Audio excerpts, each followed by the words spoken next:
ನಿಮ್ಮ ಈ 12 ಅಭ್ಯಾಸಗಳು ನಿಮ್ಮನ್ನು ಬಡವರನ್ನಾಗಿ ಮಾಡುತ್ತದೆ.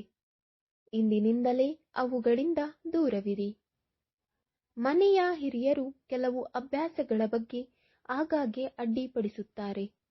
ಅನೇಕ ಬಾರಿ ಇದು ಮಕ್ಕಳಿಗೆ ಕೆಟ್ಟದಾಗಿ ತೋರುತ್ತದೆ, ಆದರೆ ಇದರ ಹಿಂದೆ ಬಹಳ ಆಳವಾದ ಅರ್ಥ ಅಡಗಿದೆ.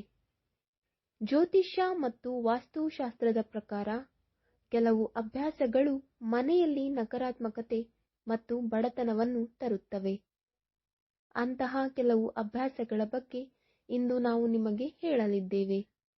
ನೀವು ಸಹ ಇವುಗಳಲ್ಲಿ ಯಾವುದಾದರೂ ವ್ಯಸನಿಗಳಿದ್ದರೆ ತಕ್ಷಣ ಅದರಿಂದ ದೂರವಿರಿ. 1. ಕುಳಿತಿರುವಾಗ ಮತ್ತು ಮಲಗಿರುವಾಗ ನಿಮ್ಮ ಕಾಲುಗಳನ್ನು ಅಲುಗಾಡಿಸುವ ಅಭ್ಯಾಸವನ್ನು ನೀವು ಹೊಂದಿದ್ದರೆ ಈ ಅಭ್ಯಾಸವನ್ನು ಬಿಟ್ಟುಬಿಡಿ, ಏಕೆಂದರೆ ಅಂತಹ ಜನರು ಯಾವಾಗಲೂ ತಮ್ಮ ಮನಸ್ಸಿನಲ್ಲಿ ಏನಾದರೂ ಅಥವಾ ಇತರ ವಿಷಯಗಳು ನಡೆಯುತ್ತಿರುತ್ತವೆ. ಅಂತಹ ಜನರ ಚಂದ್ರನು ದುರ್ಬಲನಾಗಿರುತ್ತಾನೆ. 2. ಇತ್ತೀಚಿನ ದಿನಗಳಲ್ಲಿ ಜನರು ತಮ್ಮ ಹಾಸಿಗೆಯ ಮೇಲೆ ಕುಳಿತುಕೊಂಡು ಟಿವಿ ನೋಡುವುದು ಅಥವಾ ಕೆಲಸ ಮಾಡುವುದು ತುಂಬಾ ಸಾಮಾನ್ಯವಾಗಿದೆ ಮತ್ತು ಆ ಸಮಯದಲ್ಲಿ ಅವರು ಹಾಸಿಗೆಯ ಮೇಲೆ ಆಹಾರವನ್ನು ತಿನ್ನುತ್ತಾರೆ. ಆದರೆ ಮನೆಯಲ್ಲಿ ಲಕ್ಷ್ಮಿ ಕೋಪಗೊಳ್ಳಲು ಈ ಅಭ್ಯಾಸವು ಕಾರಣವಾಗಬಹುದು. ವಾಸ್ತುಶಾಸ್ತ್ರದಲ್ಲಿ ಹಾಸಿಗೆಯ ಮೇಲೆ ಕುಳಿತು ಆಹಾರವನ್ನು ಸೇವಿಸುವುದನ್ನು ನಿಷೇಧಿಸಲಾಗಿದೆ ಮತ್ತು ಹಾಗೆ ಮಾಡುವುದರಿಂದ ವಾಸ್ತು ದೋಷಗಳು ಉಂಟಾಗಬಹುದು. ಇದು ಮನೆಯಲ್ಲಿ ನಕಾರಾತ್ಮಕ ವಾತಾವರಣವನ್ನು ಸೃಷ್ಟಿಸುತ್ತದೆ ಮತ್ತು ಸಂತೋಷ ಶಾಂತಿಯ ಮೇಲೆ ಪರಿಣಾಮ ಬೀರುತ್ತದೆ. 3. ಬಾಲ್ಯದಲ್ಲಿ ನಿಮ್ಮ ಉಗುರು ಕಚ್ಚುವ ಅಭ್ಯಾಸದಿಂದಾಗಿ ನಿಮ್ಮ ಹಿರಿಯರು ಅಥವಾ ಇನ್ಯಾರಾದರೂ ನಿಮ್ಮನ್ನು ನಿಂದಿಸಿರಬಹುದು. ಹೀಗೆ ಮಾಡುವುದರಿಂದ ಸೂರ್ಯನು ರಾಶಿಚಕ್ರದಲ್ಲಿ ದುರ್ಬಲನಾಗುತ್ತಾನೆ ಎಂದು ನಂಬಲಾಗಿದೆ. ಇದರಿಂದ ಕಣ್ಣುಗಳಲ್ಲಿ ಸಮಸ್ಯೆಗಳಿದ್ದು ಮಾನಹಾನಿಯೂ ಬರಬಹುದು. 4. ನೀವು ಯಾರಿಗಾದರೂ ಸಾಲ ನೀಡಬೇಕಾದರೆ ಅಥವಾ ಹಣವನ್ನು ಹಿಂದಿರುಗಿಸಬೇಕಾದರೆ ಸೂರ್ಯಾಸ್ತದ ಮೊದಲು ಈ ಕೆಲಸವನ್ನು ಮಾಡಬೇಕು. ಸೂರ್ಯಾಸ್ತದ ನಂತರ ನೀವು ಯಾರಿಗಾದರೂ ಹಣವನ್ನು ನೀಡಿದರೆ ಅದು ಆರ್ಥಿಕ ನಷ್ಟವನ್ನು ಉಂಟುಮಾಡಬಹುದು.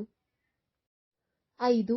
ನಿಮಗೆ ನಿಮ್ಮ ಪಾದಗಳನ್ನು ಎಳೆಯುವ ಮೂಲಕ ನಡೆಯುವ ಅಭ್ಯಾಸವಿದ್ದರೆ ಇದು ತುಂಬಾ ತಪ್ಪು. ಇದು ವ್ಯಕ್ತಿಯ ವೈವಾಹಿಕ ಜೀವನದ ಮೇಲೆ ನಕಾರಾತ್ಮಕ ಪರಿಣಾಮ ಬೀರುತ್ತದೆ. ಅಷ್ಟೇ ಅಲ್ಲ, ಪರಸ್ಪರ ವೈಷಮ್ಯವನ್ನು ಎದುರಿಸಬೇಕಾಗುತ್ತದೆ. 6. ಅಡುಗೆ ಮನೆಯಲ್ಲಿ ವಸ್ತುಗಳನ್ನು ಚೆಲ್ಲಾಪಿಲ್ಲಿಯಾಗಿಟ್ಟರೆ ಅದು ಆರ್ಥಿಕ ಬಿಕ್ಕಟ್ಟಿಗೆ ಕಾರಣವಾಗುತ್ತದೆ. ಅಡುಗೆ ಮನೆಯಲ್ಲಿ ವಸ್ತುಗಳನ್ನು ವ್ಯವಸ್ಥಿತವಾಗಿ ಇಡದಿದ್ದರೆ ಬಡತನವು ಮನೆಯಲ್ಲಿ ನೆಲೆಸುತ್ತದೆ. 7. ಪ್ರಾಣಿ ಪಕ್ಷಿಗಳಿಗೆ ಆಹಾರ ನೀಡದಿದ್ದರೆ ಇಂದಿನಿಂದಲೇ ಅವುಗಳಿಗೆ ಆಹಾರ ನೀಡಲು ಆರಂಭಿಸಿ, ಏಕೆಂದರೆ ಮೂಕ ಪ್ರಾಣಿಗಳಿಗೆ ಆಹಾರ ನೀಡುವುದರಿಂದ ಜಾತಕದಲ್ಲಿರುವ ಅಶುಭ ಗ್ರಹಗಳು ಶುಭ ಫಲ ನೀಡಲಾರಂಭಿಸುತ್ತವೆ ಮತ್ತು ಬುಧ ಗ್ರಹವು ಬಲಗೊಳ್ಳುತ್ತದೆ. ಇದು ವೃತ್ತಿ ಜೀವನದ ಅಡೆತಡೆಗಳನ್ನು ನಿವಾರಿಸುತ್ತದೆ. 8. ಮನೆಯಲ್ಲಿ ಯಾವತ್ತೂ ಶೂ ಮತ್ತು ಚಪ್ಪಲಿಗಳನ್ನು ಅಲ್ಲಲ್ಲಿ ಇಟ್ಟುಕೊಳ್ಳಬೇಡಿ. ಇದು ವ್ಯಕ್ತಿಯ ಜೀವನದ ಮೇಲೆ ನಕಾರಾತ್ಮಕ ಪರಿಣಾಮ ಬೀರುತ್ತದೆ. ಒಬ್ಬ ವ್ಯಕ್ತಿಯು ಮಾಡಿದ ಕೆಲಸವು ಹಾಳಾಗಲು ಪ್ರಾರಂಭಿಸುತ್ತದೆ ಮತ್ತು ಅವನು ತನ್ನ ಕೆಲಸದಲ್ಲಿ ವೈಫಲ್ಯವನ್ನು ಎದುರಿಸಬೇಕಾಗುತ್ತದೆ. 9. ನಿಮ್ಮ ಸುತ್ತಲೂ ಯಾವುದೇ ಕೊಳಕು ಇರಲು ಬಿಡಬೇಡಿ. ಕೊಳೆಯು ನಕಾರಾತ್ಮಕತೆಯನ್ನು ತರುತ್ತದೆ ಮತ್ತು ಲಕ್ಷ್ಮೀ ದೇವಿಯು ಕೋಪಗೊಳ್ಳುತ್ತಾಳೆ. ಆದ್ದರಿಂದ ನಿಮ್ಮ ಸುತ್ತಲೂ ಶುಚಿತ್ವವನ್ನು ನಿಯಮಿತವಾಗಿ ಇರಿಸಿ. ಇದರಿಂದ ಜೀವನದಲ್ಲಿ ಸಂತೋಷ ಮತ್ತು ಸಮೃದ್ಧಿ ಉಳಿಯುತ್ತದೆ. 10. ಸೂರ್ಯ ಉದಯಿಸಿದ ನಂತರವೂ ಹೆಚ್ಚು ಹೊತ್ತು ಮಲಗುವುದು ಅಥವಾ ಹಾಸಿಗೆಯಲ್ಲಿ ಸುಮ್ಮನೆ ಮಲಗುವುದು ಮನೆಯಲ್ಲಿ ನಕಾರಾತ್ಮಕತೆಯನ್ನು ತರುತ್ತದೆ. ನಮ್ಮಲ್ಲಿ ಸೂರ್ಯೋದಯಕ್ಕೂ ಮುನ್ನ ಏಳುವ ಸಂಪ್ರದಾಯವಿದೆ ಮತ್ತು ಹಾಗೆ ಮಾಡುವುದರಿಂದ ಮನೆಯಲ್ಲಿ ಸುಖ ಸಮೃದ್ಧಿ ನೆಲೆಸುತ್ತದೆ ಎಂಬ ನಂಬಿಕೆ ಇದೆ.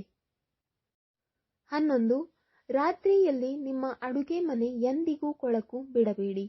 ನಿಮ್ಮ ಅಡುಗೆ ಮನೆಯಲ್ಲಿ ಕೊಳಕು ಪಾತ್ರೆಗಳು ಮತ್ತು ಕೊಳಕು ಇದ್ದರೆ ತಾಯಿ ಅನ್ನಪೂರ್ಣ ಕೋಪಗೊಳ್ಳಬಹುದು. ಇದರಿಂದ ಮನೆಯಲ್ಲಿ ಋಣಾತ್ಮಕ ಶಕ್ತಿ ಉಂಟಾಗಿ ಸಂಪತ್ತು ಕಡಿಮೆಯಾಗಲಿದೆ. 12. ರಾತ್ರಿಯಲ್ಲಿ ಮನೆ ಗುಡಿಸಬೇಡಿ. ವಾಸ್ತು ಪ್ರಕಾರ ಹೀಗೆ ಮಾಡುವುದು ತಪ್ಪು. ಲಕ್ಷ್ಮೀ ದೇವಿಯು ಪೊರಕೆಯಲ್ಲಿ ನೆಲೆಸಿದ್ದಾಳೆ ಮತ್ತು ರಾತ್ರಿಯಲ್ಲಿ ಗುಡಿಸುವುದು ಅವಳನ್ನ ಕೋಪಗೊಳಿಸುತ್ತದೆ ಎಂದು ನಂಬಲಾಗಿದೆ. ಆದ್ದರಿಂದಲೇ ಪೊರಕೆಯ ಮೇಲೆ ಹೆಜ್ಜೆ ಹಾಕುವುದು ಕೂಡ ಅಶುಭವೆಂದು ಪರಿಗಣಿಸಲಾಗಿದೆ. ವೀಕ್ಷಕರೇ, ಈ ವಿಡಿಯೋ ಇಷ್ಟವಾದಲ್ಲಿ ಲೈಕ್, ಶೇರ್ ಅಂಡ್ ಕಮೆಂಟ್ ಮಾಡಿ. ಮುಂದಿನ ವಿಡಿಯೋಸ್ಗಳಿಗಾಗಿ ಚಾನಲ್ ಅನ್ನು ಸಬ್ಸ್ಕ್ರೈಬ್ ಮಾಡಿ. ಧನ್ಯವಾದಗಳು.